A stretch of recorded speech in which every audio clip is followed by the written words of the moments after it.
जय जगन्नाथ। आज हम एंटरप्रेन्योरशिप एंड स्टार्टअप का बिल्डिंग द एंटरप्रेन्योरल क्वोशंट पढ़ेंगे। So let's start. फर्स्ट समझते हैं कि व्हाट इज़ दिस, ये क्या है। बिल्डिंग द एंटरप्रेन्योरल क्वोशंट क्या है। तो पहले समझते हैं कि क्वोशंट क्या है। क्वोशंट हमको सब पता है कि इसको जब हम कोई भी चीज़ को किसी से डिवाइड करते हैं जो रिजल्ट आता है उसको क्वोशंट बोलते हैं मैथमेटिक्स में। But here what is the meaning of quotient? So any quotient explores the degree of specified quality or characteristics.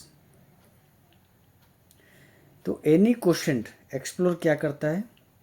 The degree of specified quality और characteristics. कोई भी quotient, कोई भी रिजल्ट अगर हम किसी को किसी चीज़ से डिवाइड करता है उसका जो रिजल्ट आता है वो क्या एक्सप्लोर करता है, क्या उसका स्पेसिफाइड क्वालिटी है एंड क्या उसका कैरेक्टरिस्टिक्स है। उसके अंदर में क्या ऐसा क्वालिटी है या कैरेक्टरिस्टिक्स है जिसको वो मेजर करना चाहता है, उसका डिग्री को, तो उसको हम बोलते हैं क्वोशंट।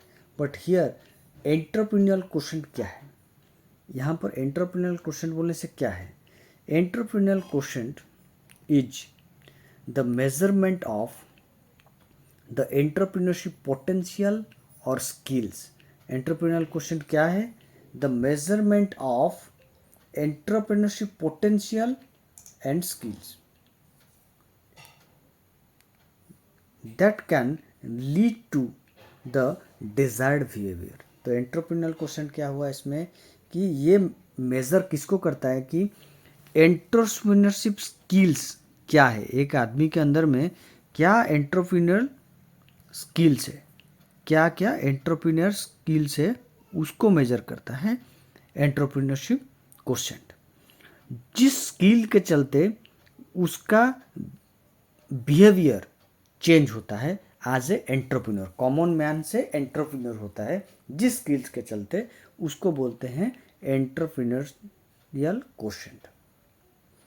अभी high entrepreneurial quotient, lot of minds proving the deepest questions. High entrepreneurial question क्या है कि लॉट ऑफ माइंड्स, बहुत सारे माइंड्स क्या करते हैं कि क्वेश्चंस डिस्कशन करते हैं बहुत डीपली, उसको बोलते हैं हाई एंटरप्रेन्योर। और अगर 4 आदमी 5 आदमी मिलकर जो कि बिजनेस स्टार्ट करे और कुछ डिस्कशन कर रहे हैं, डीप डिस्कशन कर रहे हैं, तो उससे जो एंटरप्रेन्योरशिप स्किल्स आता है उसको हाई एंटरप्रेन्योरल क्वेश्चन बोल के बोलते हैं।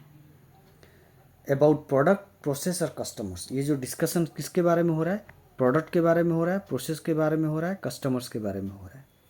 तो high entrepreneurial question means ability to deal with the business problems is also high. तो हाई एंटरप्रेन्योरल क्वेश्चन का मतलब क्या है कि बिजनेस में जो प्रॉब्लम्स आता है, जो ये डिफरेंट माइंड्स डिस्कशन कर रहे हैं प्रोडक्ट के बारे में, प्रोसेस के बारे में और कस्टमर्स के बारे में, वो उसमें जो भी प्रॉब्लम्स आता है उसको कैसे डील करना है वो हाई एंटरप्रेन्योरल क्वेश्चन बताता है। अभी ये तो हो गया क्वेश्चन के बारे में। क्वेश्चन में हमने मेनली यही समझा कि क्वेश्चन का मीनिंग यही है कि स्किल्स क्या है, एंटरप्रेन्योरशिप का जो स्किल्स है वही क्वेश्चन है। इनडायरेक्टली अगर समझा जाए तो question means entrepreneurial skills. Entrepreneurial question means हम सीधा कॉमन लैंग्वेज में बोल सकते हैं कि दिस इज एंटरप्रेन्योर स्किल्स को हम जो मेजर करते हैं वही क्वेश्चन है। एंटरप्रेन्योर स्किल्स एक क्वालिटेटिव टर्म है, उसको मेजर कैसे करेंगे, तो उसको लिखा गया कि मेजर जिस जिस फैक्टर से किया जाता है वही है एंटरप्रेन्योरल क्वेश्चन। अभी एंटरप्रेन्योरल स्किल्स क्या क्या है, मेनली 6 स्किल्स डिफाइन किया गया है कि इसको एंटरप्रेन्योरल स्किल्स बोलते हैं। पहला है कि रिस्क बियरिंग कैपेसिटी। जो एंटरप्रेन्योर बनना चाहता है उसका रिस्क बियरिंग कैपेसिटी होना चाहिए, वो रिस्क लेने वाला आदमी होना चाहिए। ऐसा नहीं कि आज कोई बिजनेस स्टार्ट किया और कल लॉस हो गया तो वो बोलेगा नहीं भाई ये तो अपने से होगा नहीं, छोड़ दो बिजनेस, वो चलेगा नहीं। He should have risk bearing capacity. Then second हो गया इनोवेटिव स्किल्स। ये सबसे इम्पोर्टेंट स्किल्स है, उसको इनोवेशन आना चाहिए। इनोवेशन का मीनिंग क्या है? कुछ नया करने का, कुछ नया करने का, कुछ नया प्रोडक्ट देने का मार्केट को, या फिर कोई नया टाइप का सर्विस देने का जो कि किसी ने आज तक नहीं किया है, उस टाइप का आउटपुट देने वाला स्किल्स उसके पास रहना चाहिए। तभी तो कस्टमर उसके पास आएंगे, नहीं तो क्यों उसके पास जाएंगे? ऑलरेडी तो एग्जिस्टिंग में वो लोग सेटिस्फाइड है, तो कुछ नया देगा तभी जाएंगे। तो इनोवेटिव स्किल तो जरूर रहना चाहिए। नेक्स्ट स्किल है परसिवरेंस। परसिवरेंस क्या है? नीड फॉर हाई अचीवमेंट्स, मतलब उसकी क्षमता होनी चाहिए कि उसको कुछ कुछ ज़्यादा, कुछ बड़ा अचीव करना है, उसको कुछ बड़ा अचीव करते रहना है। हमेशा ऐसा नहीं कि ऐसे ही रह जाएगा, उसको कुछ हमेशा कंटिन्यूसली उसको एफर्ट देना पड़ेगा। जितना भी ख़राब सिचुएशन हो या कुछ सिचुएशन हो, कि डिफ़िकल्टीज़ को एराडिकेट करना है और अचीव करते रहना है कुछ ना कुछ, मतलब एक एक स्टेप्स उसको चढ़ते जाना है, ऐसा नहीं कि रुक जाना है। वो है परसिवरेंस। नेक्स्ट आ गया इमिटेशन और re engineering skills. Imitation and re engineering skills. Imitation री इंजीनियरिंग बोलने से कुछ री इंजीनियर करना है, मतलब ऐसा नहीं कि एक एक पर्टिकुलर प्रोडक्ट दे दिया और वो प्रोडक्ट मार्केट में आ गया, लोग खुश है, बिक रहा है प्रोडक्ट, ये भी, इसको भी पैसा आ रहा है, चुप बैठ गया। वो वैसे नहीं चलेगा, उसको री इंजीनियर करते रहना है, प्रोडक्ट्स को और भी कुछ नया करते करके देना है, कस्टमर्स का नीड्स को और समझना है, उसको क्या प्रॉब्लम आ रहा है वो समझना है, फिर उसको चेंज करना है, उस हिसाब से खुद ही समझ के सब कुछ करना है। तो उसको बोलते हैं इमिटेशन और re engineering skills. Then comes responsibility. Responsibility means उसका कुछ जिम्मेदारी रहनी चाहिए। ऐसा नहीं कि बस बिजनेस स्टार्ट कर दिया, बिजनेस स्टार्ट करने बोलने से उसका जिम्मेदारी भी उतना ही रहना चाहिए कि उसके जितने भी स्टेक होल्डर्स है उनको वो आंसरेबल है। Stakeholders doesn't means only investors, stakeholders means customers, stakeholders means employees, stakeholders means society. सभी के प्रति उसका रेस्पॉन्सिबिलिटी, जिम्मेदारी उसकी रहनी चाहिए। ये हो गया रेस्पॉन्सिबिलिटी। नेक्स्ट आया अलर्टनेस टू न्यू अपॉर्चुनिटीज़। कोई भी नया अपॉर्चुनिटीज़ अगर उसको दिखता है, उसको इमीडिएटली वो कंसिडर करना है और आगे बढ़ना है। नया अपॉर्चुनिटीज़ को अगर वो मिस कर देगा, अलर्ट नहीं रहेगा, तो फिर बिजनेस ज़्यादा दिन तक कंटिन्यू नहीं कर पाएगा। हमेशा अपॉर्चुनिटीज़ को बारे में उसको अलर्ट रहना है। तो ये रह गया, ये होगा हमारा 6 एंटरप्रेन्योर स्किल्स। ये 6 एंटरप्रेन्योर स्किल्स को हर एंटरप्रेन्योर अपने पास रखना चाहिए, तभी जाके वो बिजनेस आगे कर सकता है। If a person learns above skills then considered as entrepreneur with high level of entrepreneur quotient. जो अभी मैंने बताया, ये स्किल्स जिस भी एंटरप्रेन्योर्स के पास रहेंगे, ये 6 स्किल्स, उसी का ही एंटरप्रेन्योर क्वोशेंट्स हाई रहेगा और वो आगे बढ़ सकेगा। नहीं तो एक पॉइंट पे उसको रुकना पड़ेगा। जैसे अपना कोडाक, कोडाक का केस सबको पता होगा, समय के हिसाब से अपने आप को बदला नहीं, ख़त्म हो गया। हिंदुस्तान मोटर्स समय के हिसाब से अपने आप को बदला नहीं, ख़त्म हो गया। इस हिसाब से हमेशा एंटरप्रेन्योरल स्किल्स, ये जो 6 मेनली ये 6 स्किल्स है, स्किल्स तो बहुत सारे और बाकी भी है, बट ये 6 स्किल्स मिनिमम ज़रूरी है एंटरप्रेन्योर को आगे बिजनेस करने के लिए। अभी आता है नेक्स्ट सेगमेंट, जिसमें हम ये समझेंगे कि why do people become entrepreneurs. क्यों लोगों को एंटरप्रेन्योर बनना चाहिए, क्यों, उसका रीज़न क्या है। 3 primary reasons are for this. First, be their own boss. आदमी को खुद अपना बॉस बनना है। नौकरी बोलने से किसी के अंडर में काम करना, बट अगर आप एंटरप्रेन्योर बनते हैं तो आप खुद मालिक है, आपके अंडर में लोग काम करेंगे, तो you are the boss, you are the decision maker. Next क्या आता है, pursue their own ideas. Next point क्या है, परस्यू देयर ओन आइडियाज़। अपना आइडिया को परस्यू करना। उसके बाद आया pursue financial rewards. Pursue financial rewards मतलब अपना आइडिया से जितना भी पैसा का फ़ायदा हो रहा है वो खुद ही लेना, किसी को देना नहीं। तो बी देयर ओन बॉस में अगर हम डिटेली जाएंगे तो उसमें 2 पॉइंट्स मेनली कवर हो रहे हैं हमारा। 1 to own their own firm, अपना खुद का मालिक बनना चाह रहे हैं, अपना खुद का कंपनी तैयार करना चाह रहा है। Then frustrated working in traditional jobs, उसको कंपनी करने की, मालिक होने की इच्छा नहीं है, बट वो ट्रेडिशनल नौकरी से वो फ्रस्ट्रेटेड है, नौकरी उसको करना नहीं है। वो बोलता है कि भाई मैं सब कुछ कर सकता हूँ भाई, किसी को नमस्कार नहीं कर सकता, इसीलिए मैं फ्रस्ट्रेटेड हूँ नौकरी करने से। I want to be my own boss. Next pursue their own ideas में भी 2 पॉइंट्स हमारे आते हैं।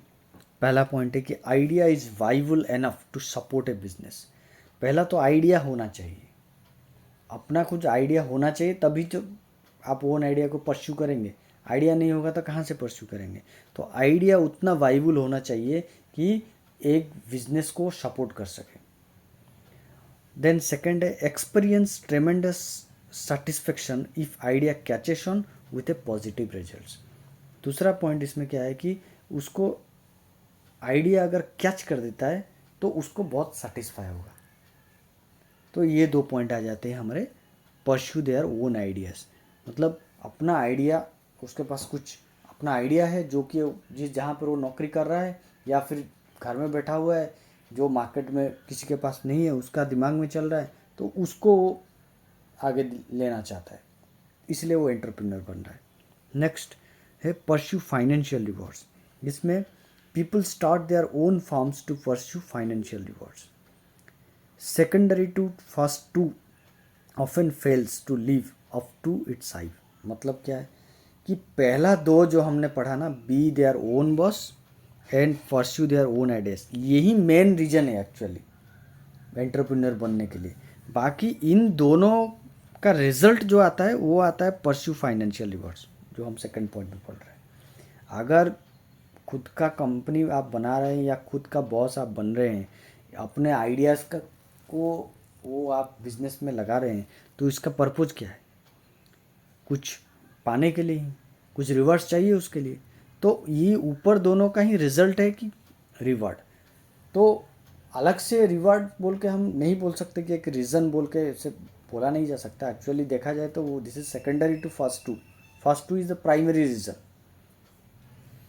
ये रहा कि why do people become entrepreneurs. अभी दो हमने लास्ट वीडियो में कवर किया था जेम स्टडी के बारे में, वही जेम स्टडी क्या किया, फिर से स्पेसिफाई किया कि 4 मोटिवेशंस ऐसे क्या है, वो मोटिवेशन के चलते कोई आदमी बिजनेस स्टार्ट करता है। अभी अभी तो हमने पढ़ा कि 3 रीज़न है, 3 रीज़न के चलते कोई एंटरप्रेन्योर बनना चाहता है।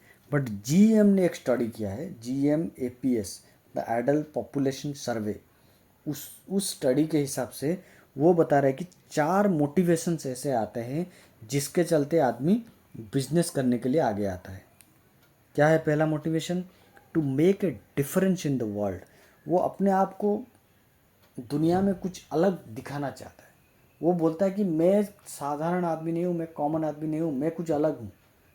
सो that I want to do something different from a common man's. This is first point. Second point, to build greater wealth और वेरी हाई इनकम। मतलब उसको भी अंबानी बनना है, टाटा बनना है, बिरला बनना है, सीधा चीज। Third is to continue a family tradition. ये चीज़ मेनली आता है बहुत सारे जगह पर, ये पॉइंट आ जाता है कि अपना फैमिली का ये धंधा चल रहा है, इसलिए मेरे को भी आगे जाकर यही धंधा करना है, इसलिए मैं इस धंधे में घुसूंगा और I want to be entrepreneur. Fourth is to earn a living because jobs are scarce. ये जो फोर्थ वाला पॉइंट है ना, ये एक्चुअली आज का डेट में मार्केट में इतना ज़्यादा नहीं दिखता है। बहुत कम दिखता है। हमने लास्ट वीडियो में भी ये चीज़ कवर किया था जीएम का स्टडी के हिसाब से, कि आज का डेट में अगर कोई नया एंटरप्रेन्योर्स उतरता है मार्केट में, तो उसका मेन मकसद ये नहीं रहता है कि मैं जीने के लिए, मेरे को खाने के लिए कुछ पैसा कमाना है तो मैं बिजनेस में उतर रहा हूँ। ये मेन उसका मकसद नहीं रहता। उसका ऑब्वियसली उसका मकसद रहता है पैसा कमाना है बोल के, बट मेरे को जिंदा रहने के लिए जितना पैसा चाहिए उतना पैसा मेरे को किसी तरह से मिल जाए तभी मैं बिजनेस में उतर रहा हूँ, ऐसा कोई मकसद बहुत कम मिलता है, बहुत रेयर केसेस में मिलता है, इतना ज़्यादा नहीं रहता है, but still it is a motivation. So GM has prescribed this. So mainly these are the four motivations. First is to make a difference in the world. Second is to build great wealth or very high income. Third is continue family tradition. And fourth is earn livelihood. अभी next आते हैं. The GM describes and assesses an economy's entrepreneurial ecosystem against 9 economic framework conditions. अभी GM ने क्या किया कि 9 economical framework conditions उसने define किया, जिसके अंदर में एंटरप्रेन्योरियल इकोसिस्टम काम करता है. 9 ऐसे कंडीशंस को उसने डिफाइन किया है जीएम. तो क्या है कंडीशंस? पहला कंडीशंस क्या है? फाइनेंस. पहला कंडीशन क्या है? फाइनेंस, कि सफिशिएंट पैसा होना चाहिए उसके पास.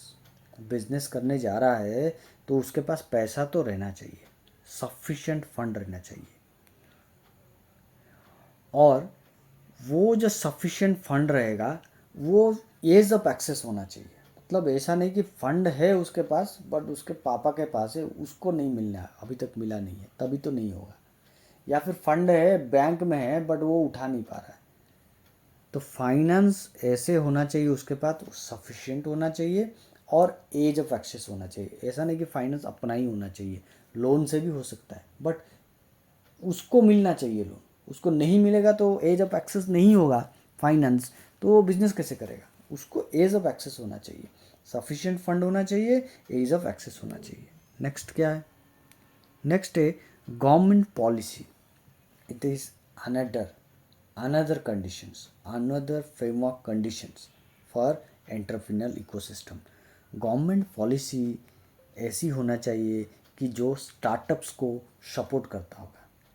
स्टार्टअप्स, गवर्नमेंट अपना फ्रेमवर्क ऐसे तैयार करना चाहिए पॉलिसी का कि जिससे कोई अगर स्टार्टअप के लिए आता है तो उसको एंट्री करने के लिए मार्केट में कुछ ज़्यादा कुछ फॉर्मेलिटीज़ नहीं करना पड़े, वो नॉर्मली मार्केट में एंट्री कर सके. और क्या? टैक्स एंड ब्यूरोक्रेसी फॉर्मेलिटीज़ भी उसके लिए कम होने चाहिए.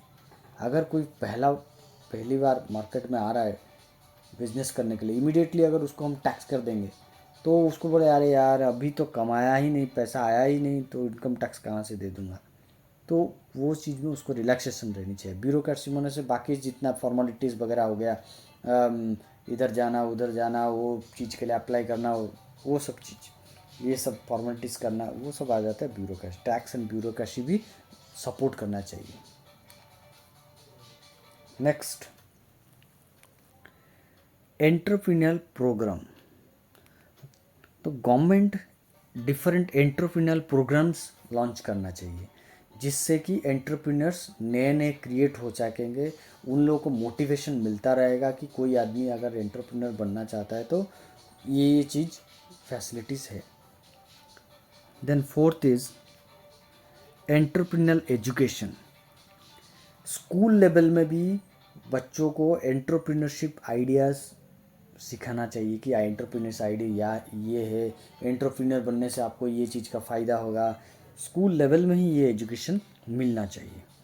Then post school training on starting business. Post school, school के बाद, स्कूल लेवल में तो उसको आइडिया मिला कि बिज़नेस क्या है, क्यों करना चाहिए, कैसे जाना चाहिए, बट स्कूल के बाद उसको बाकी के स्किल्स भी देना चाहिए कि अगर वो स्टार्टअप करना चाहता है कोई बिज़नेस का तो वो कैसे करेगा उसको स्टार्ट. वो सब स्किल्स, कोई भी बिजनेस स्टार्ट करना चाहिए तो स्किल्स उसको आना चाहिए. नेक्स्ट क्या है? Research and development. R&D for creating new opportunities, commercial and professional infrastructure, sufficiency और availability. Commercial and professional infrastructure रहना चाहिए देश में। अगर कमर्शियल एंड प्रोफेशनल इंफ्रास्ट्रक्चर नहीं रहा, उसका अगर अवेलेबिलिटी नहीं रहा, सफिशिएंसी नहीं रहा, तो बिजनेस कैसे चलेगा। तो कमर्शियल एंड प्रोफेशनल इंफ्रास्ट्रक्चर जरूर रहना चाहिए। Next, ease of entry. Entry easy होना चाहिए। Market should be dynamic, free, open, growing. Market कैसी होना चाहिए कि फ्री होना चाहिए, ओपन होना चाहिए, ग्रोइंग होना चाहिए, डायनामिक्स होना। कोई भी आदमी मार्केट में एंट्री कर सके उस हिसाब से मार्केट होना चाहिए। अगर मार्केट में रेस्ट्रिक्शंस रहेगा, भाई इस मार्केट में 3 ही दुकान खुलेगा, चौथा दुकान के लिए अलाउड नहीं है, या फिर हम ये 3 कंपनी को ही लाइसेंस दे सकते हैं ये करने के लिए, बाकी चौथा कंपनी को लाइसेंस नहीं, ऐसा होने से नहीं, कोई एंट्री नहीं कर पाएगा मार्केट में। तो एंट्री एज होनी चाहिए। Next, regulation restricts on encourage entry. Regulations ऐसे नहीं होना चाहिए कि जो रेस्ट्रिक्ट करेगा एंट्री को। रेगुलेशंस ऐसे बनने चाहिए कि जो एंट्री को एनकरेज करेगा, उसको बढ़ावा देगा। Then next point is physical infrastructure. Physical infrastructure का भी सफिशिएंसी और अवेलेबिलिटी होना चाहिए। Not only commercial and professional infrastructure, physical infrastructure भी रहने चाहिए। Next is social and cultural norms. Culture encourage and celebrate entrepreneurship.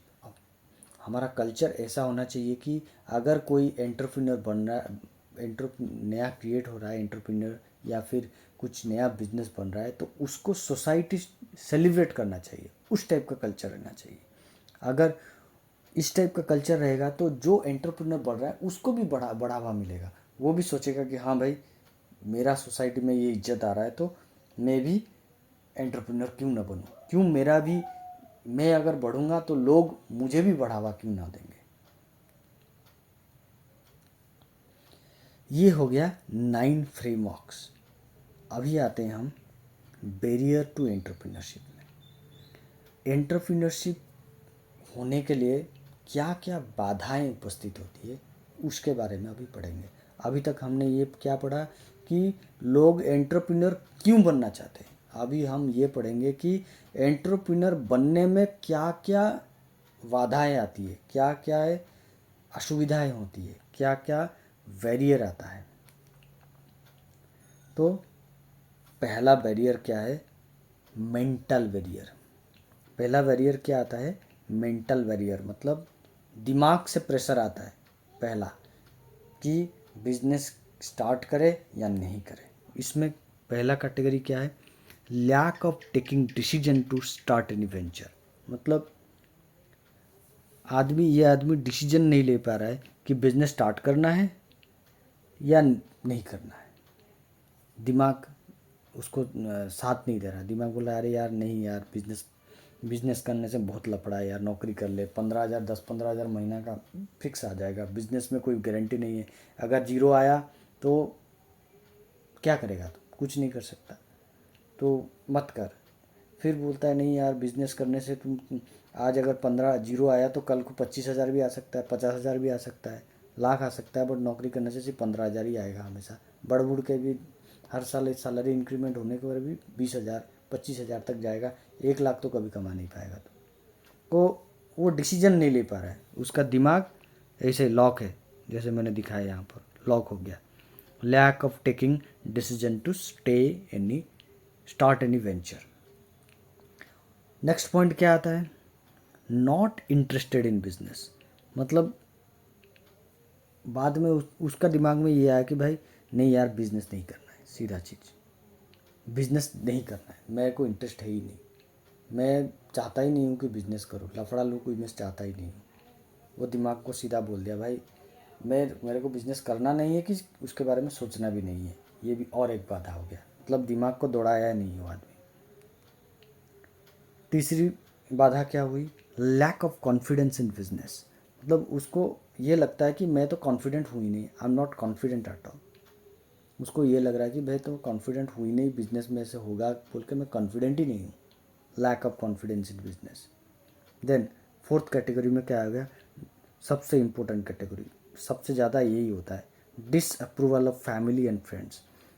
Family सबसे ज़्यादा प्रॉब्लम करती है बिजनेस में, खास करके मिडिल क्लास फैमिलीज।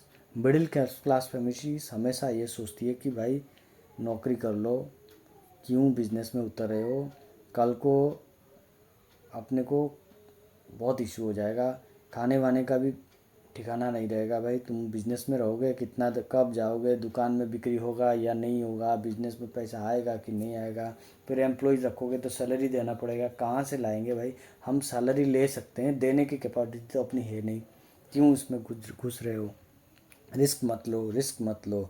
यही फैमिली बोलती रहेगी, ये नहीं सोचेगी कि एंटरप्रेन्योर बनने से क्या होगा, रिस्क लेने से ही रिवार्ड आता है, वो नहीं सोचेंगे। बट रिस्क मत लो, रिस्क मत लो हमेशा बोलते रहेंगे। तो ये हो गया चौथा रीज़न। तो मेंटल वेरियर में 4 रीज़न आते हैं। पहला रीज़न क्या है कि डिसीजन नहीं ले पा रहा है। दूसरा रीज़न ये क्या है कि बिजनेस में इंटरेस्टेड है नहीं। तीसरा रीज़न क्या है कि कॉन्फिडेंस नहीं है।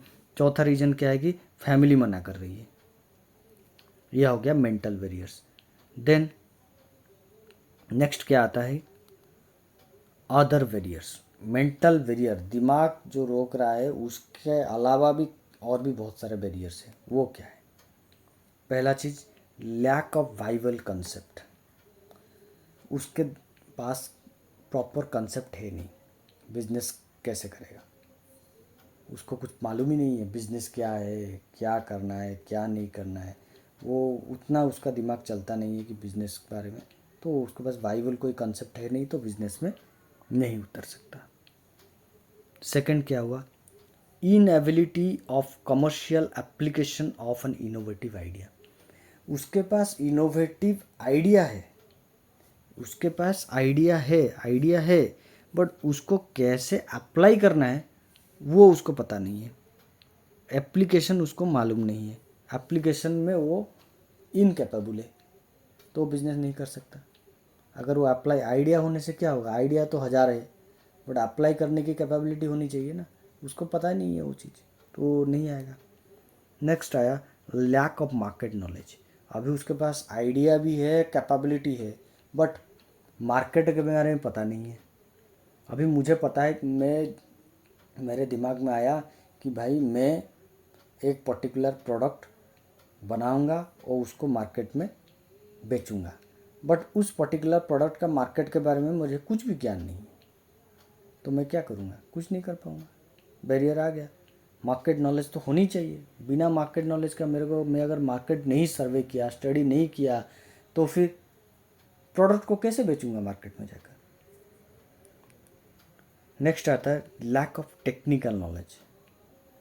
अभी आइडिया भी आ गया, मार्केट नॉलेज भी आ गया, आइडिया को इम्प्लीमेंट भी कर दिया, बट टेक्निकली मेरे को कुछ पता नहीं है। मतलब प्रोडक्ट कैसे बनेगा, कैसे मूव होगा, अगर प्रोडक्ट में कुछ डिफेक्ट आया तो क्या करना है, टेक्निकलिटी मेरे को कुछ भी, उसका अंदर और डीप में जाना वो मुझे मालूम है। मैं ऊपर ऊपर से ही जानता हूँ भाई, दुकान में सामान खरीदते हैं और बेचते, बस इतना जानता हूँ, कैसे खरीद के लाना है, प्रोडक्ट को कैसे रखना है, कैसे उसको कस्टमर के पास पहुँचाना, ये सब टेक्निक पूरा डीप स्टडी में नहीं कर सकता, इतना मेरा कैपेसिटी है नहीं, तब भी नहीं कर सकता बिजनेस। नेक्स्ट आ गया सबसे बड़ी दिक्कत जो लोग सोचते हैं, that is lack of capital. पैसा ही नहीं है, अपने पास नहीं है कि अपने को कोई देने के लिए भी तैयार नहीं है बिजनेस करने के लिए, तो लैक ऑफ कैपिटल, बिजनेस नहीं कर सकता। लैक ऑफ मोटिवेशन, मोटिवेशन है ही नहीं उसको, कोई उसको, वो सोच रहा है कि कोई मेरे को आके बोले कि भाई तू अगर बोल के मेरे को पूरा बैटरी मेरा चार्ज करेगा तभी मैं चलूँगा, नहीं तो नहीं चलूँगा। कोई बोलने के लिए आएगा नहीं, कोई चार्ज करने के लिए आएगा नहीं, तो हो गया, बिजनेस नहीं करेगा वो। उसका मन में ये आना चाहिए ना, डू इट, वो नहीं है, तो लैक ऑफ मोटिवेशन हो गया।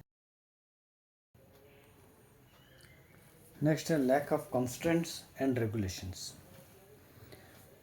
डिफरेंट टाइप्स का कॉन्स्टेंट्स है उसके सामने, रेगुलेशन से, तब वो डिफरेंट नियम से, बहुत सारे ऐसे कुछ सोसाइटी में नियम से कुछ ऐसे रूल्स बना हुआ है जिसके चलते वो बिजनेस में नहीं उतरना चाह रहा है।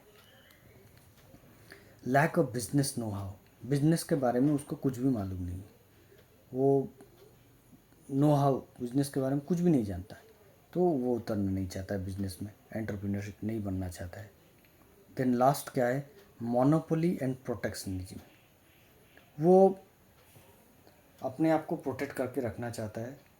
मार्केट में मोनोपोली ऑलरेडी है, वो उसके अंदर में वो घुसना इसलिए नहीं चाहता है, वो जाएगा तो फिर उसके ऊपर में प्रेशर आ जाएगा, ये प्रॉफिट कमाना पड़ेगा, ये करना पड़ेगा। ऑलरेडी मार्केट में इतना मोनोपोली है, एक आदमी उसके अंदर घुसा हुआ है, वो उसके अंदर में नहीं घुस पा रहा है, कुछ प्रॉब्लम्स उसको, बाकी के कोई भी इश्यूज होंगे, तो एंटरप्रेन्योर नहीं बनना चाह रहा है। तो ये हुआ बैरियर टू एंटरप्रेन्योरशिप। अभी नेक्स्ट आते हैं risk to an entrepreneurs. Entrepreneurs को क्या क्या रिस्क रहता है। तो पहला रिस्क क्या है, फाउंडर रिस्क। फाउंडर रिस्क मतलब वो जब कोई एंटरप्रेन्योर बिजनेस स्टार्ट कर रहा है ना, उसको पहला फर्स्ट उसको रिक्वायरमेंट है कि कोई उसको सपोर्टिंग हैंड्स चाहिए जो कि फाउंडर रहे, और फाउंडर मिलना बहुत मुश्किल है। फाउंडर ऐसे, founder doesn't means employees, founder means some persons who work together with the entrepreneur to grow the business। तो ऐसे आदमी चाहिए उसको, जो आदमी उसके साथ मिलकर बिजनेस को आगे बढ़ाए, वैसे आदमी मिलना बहुत मुश्किल है। तो this is the first risk to an entrepreneur. Business जो स्टार्ट करने जा रहा है उसके लिए सबसे पहला रिस्क ये है कि फाउंडर नहीं मिलते हैं। दूसरा रिस्क क्या है, प्रोडक्ट रिस्क। प्रोडक्ट जो बनाना चाह रहा है वो प्रोडक्ट ठीक से बना पाएगा कि नहीं। प्रोडक्ट अगर बनाने जा रहा है और आदमी कोई हायर कर रहा है, वो आदमी ठीक से प्रोडक्ट बना नहीं पा रहा है। अगर वो प्रोडक्ट बना भी पा रहा है तो दूसरा आदमी तैयार नहीं कर पा रहा है, तो वो है प्रोडक्ट रिस्क। नेक्स्ट आता है market risk. Market risk means market में बहुत सारे प्रॉब्लम्स होते हैं, वो सब प्रॉब्लम को समझ के सॉल्व करना, वो उसके लिए आदमी नहीं मिलते हैं या फिर ये नहीं कर पाता है, तो वो सब रिस्क उसको सॉल्व करने वाला रिस्क। नेक्स्ट है कंपटीशन रिस्क। वो तो बहुत इम्पोर्टेंट है। मार्केट में ऑलरेडी कोई ना कोई बंदा रहता है, ऐसा नहीं कि मैं ही पहली बार जाके मार्केट में घुस गया, तो कंपटीशन तो है ही। अगर मैं पहले से भी कर रहा हूँ तब भी कोई नया आदमी आ सकता है मार्केट में, तो कंपटीशन रिस्क मतलब एंटरप्रेन्योर के पास कंपटीशन का भी रिस्क रहता है। ऐसा नहीं कि मैं ही हूँ, मेरे जैसा और भी हो सकते हैं। नेक्स्ट है sales execution risk. That means every problems can be worked out. Sales execution risk में सेल्स जो करते हैं वो कस्टमर के पास जाते हैं और कस्टमर्स बहुत सारे प्रॉब्लम्स बताते हैं, तो वो प्रॉब्लम्स के ऊपर में वो काम करना पड़ेगा उसको। ऐसा नहीं कि प्रॉब्लम को छोड़ देगा, तो उस प्रॉब्लम के ऊपर उसको काम करना पड़ेगा और सेल्फ एग्जीक्यूशन करना पड़ेगा उसको। ये हो गया रिस्क टू वन एंटरप्रेन्योर। तो मेनली 5 रिस्क है, उसको याद रखना है। पहला है फाउंडर रिस्क, जो कि फाउंडर्स ढूंढने वाला रिस्क है। दूसरा रिस्क है प्रोडक्ट रिस्क। प्रोडक्ट रिस्क बोलने से ऐसे आदमी आना कि लाना जो कि प्रोडक्ट को सही तरीके से बनाए, और ऐसे आदमी तैयार करना उन आदमियों के द्वारा जो जिनको मैंने लेके आया, उन आदमी को यूज़ करके हम ऐसे आदमी तैयार करना जो कि आगे उस प्रोडक्ट को भी सही से बनाएंगे। थर्ड ये मार्केट रिस्क। मार्केट रिस्क बोलने से कोई भी प्रॉब्लम अगर प्रोडक्ट के ऊपर आता है या मार्केट में आता है, कंज्यूमर के साथ आता है, उस प्रॉब्लम को कैसे भी सॉल्व करना। देन फोर्थ है कंपटीशन रिस्क, जो कि बहुत इम्पोर्टेंट रिस्क है। इसमें क्या है कि बहुत सारे कंपटीटर्स ऑलरेडी मार्केट में हैं, उनके साथ मुझे भी रहना है और सस्टेन करना है मार्केट में, वो है competition risk. Last is sales execution risk. Sales के एग्जीक्यूशन में सेल करने के टाइम में बहुत सारे इश्यूज आते हैं कंज्यूमर के साथ। वो कंज्यूमर का वो इसको आइडेंटिफाई करना है और उसको प्रॉब्लम को सॉल्व करना है। ये हो गया risk to one entrepreneur. Next है प्रोसेस इन एंटरप्रेन्योरशिप। एंटरप्रेन्योरशिप में क्या प्रोसेस है? तो पहला प्रोसेस क्या है? Idea generation. अगर कोई बिजनेस स्टार्ट करना चाहता है तो पहला उसको क्या होना चाहिए कि उसके दिमाग में कुछ आइडिया रहना चाहिए, वो आइडिया जनरेट करना चाहिए। पहले आइडिया रहेगा नहीं तो बिजनेस किस चीज़ का बिजनेस स्टार्ट करें? तो first step in any entrepreneurship is idea generation. Next step is market research. Idea आ गया, अभी उस आइडिया के हिसाब से उसको मार्केट में रिसर्च करना है, सर्च करना है, रिसर्च करना है कि भाई ये आइडिया मार्केट में काम करेगा कि नहीं करेगा। स्टडी करना है मार्केट को कि वो पर्टिकुलर वो जो आइडिया है उस आइडिया का मार्केट में डिमांड है कि नहीं, उस प्रोडक्ट को कंज्यूमर एक्चुअली चाहते हैं कि नहीं चाहते हैं। नहीं तो मैं आइडिया बना ले लिया और मैन्युफैक्चर कर दिया प्रोडक्ट या फिर सर्विस देना स्टार्ट कर दिया, बट कोई लेने के लिए तैयार नहीं हो। तो market research is second step. Then third step is planning. Third step is planning. उसके बाद मार्केट रिसर्च हो गया तो अभी उसको प्लान करना है। भाई मार्केट तो ये हो गया, ये हो गया, मेरा आइडिया ये है, अभी मैं प्लान बनाऊंगा कि मैं पर्टिकुलर बिजनेस में कैसे उतरूँगा। मेरे को पेपर में टिक टिक करना है, पहले मेरे को ये चीज़ करना है, फिर उसके बाद ये चीज़ करना है, फिर उसके बाद ये चीज़ करना है, ये सब करके पेपर में एक एक करके टिक करना है। वो है प्लानिंग। नेक्स्ट है प्लानिंग होने के बाद अभी उसको बिजनेस के लिए तो पैसा चाहिए, तो फाइनेंस अरेंज करना पड़ेगा। प्लानिंग ये हो गया, अभी मुझे उस प्लानिंग के हिसाब से कितना पैसा लगेगा वो पैसा मेरे को अरेंज करना है। Then next step is legal formalities fulfil करना। बिजनेस स्टार्ट करने से पहले जीएसटी रजिस्ट्रेशन लेना पड़ेगा, पान रहना चाहिए, ये सब चीज़ का फॉर्मेलिटीज़। या फिर अगर कोई कंपनी स्टार्ट करे तो उसमें एन नंबर ऑफ फॉर्मेलिटीज़ है। कंपनीज लॉ ट्रिब्यूनल में जा कंपनीज का कंपनी स्टार्टअप करने के लिए डिफरेंट इंडस्ट्रीज़ का जो पर्टिकुलर स्टेट में जो बॉडीज है उनके पास जाना पड़ेगा, फॉर्म्स फिलअप करना पड़ेगा, आर्टिकल्स ऑफ एसोसिएशन, वो बहुत सारा है, हम कंपनीज लॉज में पढ़े हैं, जो सारे चीज़ फॉर्मेलिटीज फुलफिल करना पड़ेगा। उसके बाद last is marketing of output. सब होने के बाद बिजनेस जब स्टार्ट हो गया, अभी उसका जो प्रोडक्ट है उसको मार्केट में लाना, मार्केट में लाना और उसको बेचना, ये हो गया लास्ट स्टेप इन एंटरप्रेन्योरशिप। तो ये हो गया प्रोसेस इन एंटरप्रेन्योरशिप। अभी आते हैं हम myths of entrepreneurship and startup. अभी आते हैं मिथ्स। एंटरप्रेन्योरशिप एंड स्टार्टअप में क्या क्या मिथ्स है? मिथ बोलने से क्या मतलब, लोग कहते हैं कि एंटरप्रेन्योरशिप एंड स्टार्टअप बोलने से ये है, बट एक्चुअली वो है कि नहीं उसका कोई प्रमाण नहीं है, बट लोग कहते हैं, लोग कहते हैं कि ये मिथ है एंटरप्रेन्योरशिप एंड स्टार्टअप का।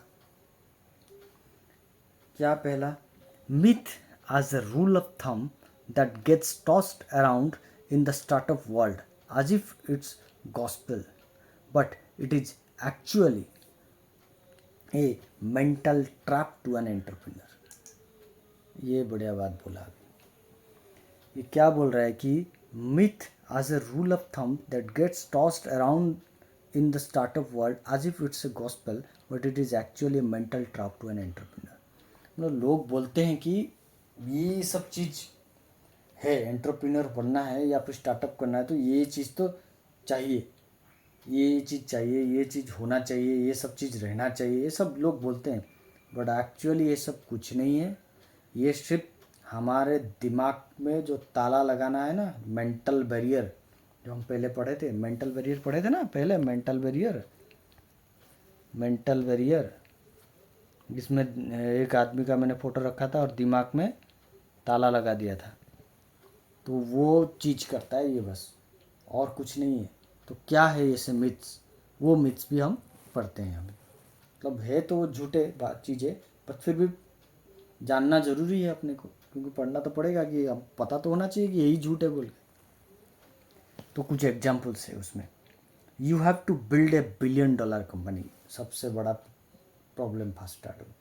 अरे बिजनेस स्टार्ट ही नहीं हुआ है, पहले से ही लोग बोल रहे हैं भाई बिजनेस बोलने से मेरा कंपनी अंबानी जैसा जब बनूंगा वही बिजनेस है। वैसा कुछ नहीं है भाई। तुम महीना का अगर ₹1,00,000 भी कमा रहे हो तब भी बिजनेस है वो, 15,000 भी कमा रहे हो तब भी वो बिजनेस है। ऐसा नहीं कि $1 बिलियन कंपनी बनाना है। मुझे बिजनेस करना है, मार्केट में खड़ा होना है, अपना खुद का आइडेंटिटी क्रिएट करना है, जो हमने पहले पढ़ा बिजनेस स्किल्स में, एंटरप्रेन्योर स्किल्स में पढ़ा। $1 बिलियन कंपनी बना है ये कोई मिथ नहीं है। Next, hire the most experienced people you can find. ये तो और भी पंगा वाला चीज़ हो गया। क्या फ्रेशर आदमी नहीं काम कर सकता क्या? एक्सपीरियंस आदमी चाहिए। एक्सपीरियंस चाहिए, ऐसा नहीं कि मैं वो नहीं बोल रहा हूँ कि एक्सपीरियंस आदमी नहीं चाहिए। एक्सपीरियंस आदमी तो कभी फ्रेशर होगा तो उसको तो भी किसी ने हायर किया होगा। ऐसा नहीं कि हर जगह पर एक्सपीरियंस चाहिए, बहुत जगह पर फ्रेशर भी चाहिए होता है। क्योंकि जब दिमाग उसका फ्रेश रहेगा तो वो कुछ अलग करने का सोचेगा, या फिर कुछ फ्रेश चीज़ सोचेगा, कुछ नया सोचेगा। ये भी हो सकता है। तो हमेशा मोस्ट एक्सपीरियंस पर्सन्स को ही नौकरी में रख के काम में देना, ये कोई मिथ नहीं है। रेज आज लिटिल और आज मच मनी आज पॉसिबल। हमेशा बोलते हैं पैसा नहीं होगा तो बिजनेस नहीं होगा। ऐसा नहीं है, पैसा तो चाहिए, बट ऐसा नहीं कि बिना पैसा का आप कुछ नहीं कर सकते। बहुत लोग होते हैं फाइनेंस करने के लिए। आपका आइडिया अगर सही है, आप अगर सही तरीके से जाना चाहते हैं, आप अगर ईमानदार है, आपका अगर मार्केट में अच्छा पहचान है, लोगों के बीच में आपका अगर अच्छा रिलेशन है, तो आपको फाइनेंस मिलेगा। ऐसा नहीं कि आपके पास पैसा होने से ही होगा। Then focus focus and focus, ये तो और भी ये चीज़ है, प्रेशर देने वाला काम। बिजनेस करोगे तो हमेशा आपको उसके अंदर ही घुस के रहना पड़ेगा। आप फैमिली को टाइम नहीं दे सकते और किसी को टाइम नहीं दे सकते, दोस्ती यारी भूलना पड़ेगा। वैसा नहीं है। ऐसा नहीं कि सारे जितने बिजनेसमैन हैं सब किसी का घर में कोई फैमिली नहीं है और उनका कोई दोस्ती यारी नहीं है। वैसे होने से आदमी कितना दिन तक जिंदा रहेगा? जिंदा ही नहीं रह सकता तो बिजनेस कहाँ से करेगा? तो फोकस फोकस फोकस, ये भी गलत है। देन फिफ्थ, जो कि सबसे ज़्यादा लोग बोलते हैं, फेल फास्ट पाइवट क्विकली। मतलब ये बोलता है कि पहले बिजनेस स्टार्ट करेगा तो पहले लॉस के अलावा कुछ आएगा नहीं, पहले तो तुमको फेल होना है, उसके बाद पास देखना तुम। ये कंसेप्ट भी गलत है। कोई भी आदमी बिजनेस में उतरने से पहले ये सोच के नहीं उतरता है कि उसको फेल होना है। हमेशा उसका दिमाग में यही रहता है कि भाई मुझे पास होना है।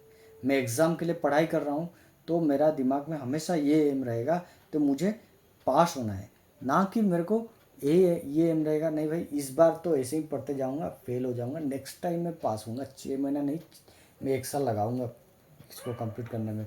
3 साल भी लगे कोई दिक्कत नहीं, CMA में क्या दिक्कत होता है? ये तो कभी भी पास होंगे तो हम क्वालिफाइड हो गए बोल के बोलेंगे। थोड़ी ये कॉलेज +2 है +3 है, जो फेल हो गया भाई बैक लग गया ऐसे बोलेंगे। वैसा नहीं है। फेल फास्ट कभी भी एम नहीं होता है किसी का। हो सकता है बिजनेस में फेलोर्स होते हैं, मतलब ये नहीं कि सभी में फेलोर्स होते हैं। फेलोर्स अगर भी कोई आदमी फास्ट फेल होता है तो उसको फेल नहीं बोलते हैं। उसने अपने तरफ से मेहनत किया बट रिजल्ट इमीडिएट नहीं आया, आगे आएगा। इमीडिएट रिजल्ट नहीं मिला, ठीक है, नो इशू, उसको फिर भी मेहनत करते रहना है, रिजल्ट आएगा। तो ये मेनली 5 मिथ्स के एग्जाम्पल्स है जो हमारा स्टडी मटेरियल में दिया गया है। उसके अलावा और भी कुछ 5 मिथ्स दिया है जो कि बिग स्टार्टअप्स के लिए है। ये भी मिथ है, बिग स्टार्टअप का ये भी मिथ है। ये these are also examples. First is entrepreneur comes up with great idea, quit jobs and start company. ये मिथ आ गया। क्या एंटरप्रेन्योर कैसे आता है? उसके पास कोई बड़ा आइडिया होना चाहिए। वो पहले नौकरी करता होगा, फिर उसको नौकरी छोड़ेगा, फिर उसको कंपनी स्टार्ट करेगा। स्टार्टिंग से कोई कंपनी नहीं स्टार्ट कर सकता। मतलब उसको पास नौकरी करके उसके पास कोई एक्सपीरियंस अच्छा गेन हो गया होगा बिजनेस में, उसके पास कोई बड़ा आइडिया होगा, नौकरी करते करते वो सीखा होगा, उसके बाद ही वो कंपनी स्टार्ट कर सकता है। This is also a myth. इसका भी कोई मीनिंग नहीं है, ये यूजलेस मिथ, इसका कोई मीनिंग नहीं। कोई भी आदमी एंटरप्रेन्योर बन सकता है, उसके पास ग्रेट आइडिया होने की ज़रूरत नहीं है, नॉर्मल आइडिया से भी एंटरप्रेन्योर बन सकते हैं। Second is investor believe in entrepreneurs idea and invest. Investor जो होता है वो एंटरप्रेन्योर का आइडिया पे ही बिलीव करके इन्वेस्ट करता है, ऐसा नहीं है।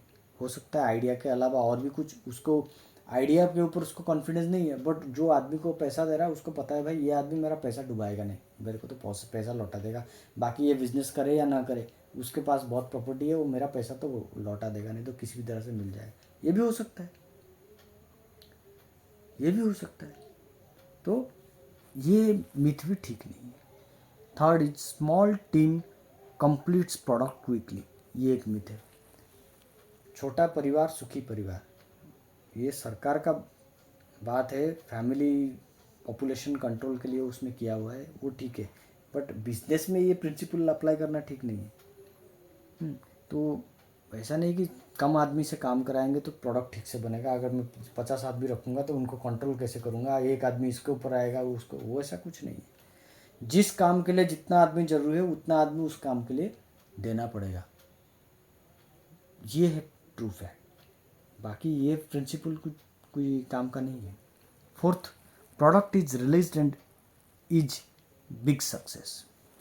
प्रोडक्ट रिलीज हो गया और ये मेरा सबसे बड़ा सक्सेस है, वैसा नहीं है। प्रोडक्ट रिलीज होने से बड़ा सक्सेस नहीं है, प्रोडक्ट मार्केट होना है, प्रोडक्ट कंज्यूमर के पास जाना है, कंज्यूमर उसको यूज़ करना है, यूज़ करने के बाद उस अगेन वो किसी को रेफ़र करना है कि भाई ये प्रोडक्ट बढ़िया है, मैंने यूज़ किया है, तुम भी खरीद लो, कंपनी अच्छा है, तभी जाके मैं प्रोडक्ट को आगे जाकर और भी बेच पाऊँगा। Fifth, company experiences straight line growth year after year. Company हमेशा स्ट्रेट लाइन में ही ग्रोथ करेगा, उसमें कभी भी ग्रोथ ही रहेगा, कभी भी वो नीचे नहीं गिरेगा, ऐसा नहीं हो सकता। स्ट्रेट लाइन ग्रोथ कभी हो नहीं सकता। कंपनी ग्रोथ ऐसे ऐसे होता है, ऐसे ऐसे करके जाता है, ऐसे कभी नहीं जाता है, ऐसे कभी नहीं जाता है, ऐसे कभी नहीं जाता है, हमेशा ऐसे। कंपनी नहीं, कोई भी चीज़ में ग्रोथ ऐसे होती है, ऐसे होती है। कुछ पीरियड ऐसे ऐसे रहता है, फिर ऐसे ऐसे होता है, फिर ऐसे ऐसे होता है, इस टाइप का ग्रोथ रहता है। ऐसा नहीं कि हमेशा एक स्ट्रेट लाइन पे चलेगा, ऐसा नहीं हो सकता। तो दीज आर द मिथ्स। तो मिथ के ऊपर हमको ध्यान नहीं देना है, एंटरप्रेन्योर का काम मिथ के ऊपर ध्यान नहीं देना है, उसको अपना रिस्क पता होना चाहिए, वो रिस्क के ऊपर उसको काम करना है, उसके बाद अपना प्रोसेस स्टार्ट करना है कि कैसे एंटरप्रेन्योर बनना है, फिर अपना स्किल्स जो मैंने फर्स्ट स्लाइड में पढ़ाया था, एंटरप्रेन्योर स्किल्स, जो 6 स्किल्स बताए थे, वो स्किल्स के ऊपर उसको काम करना है।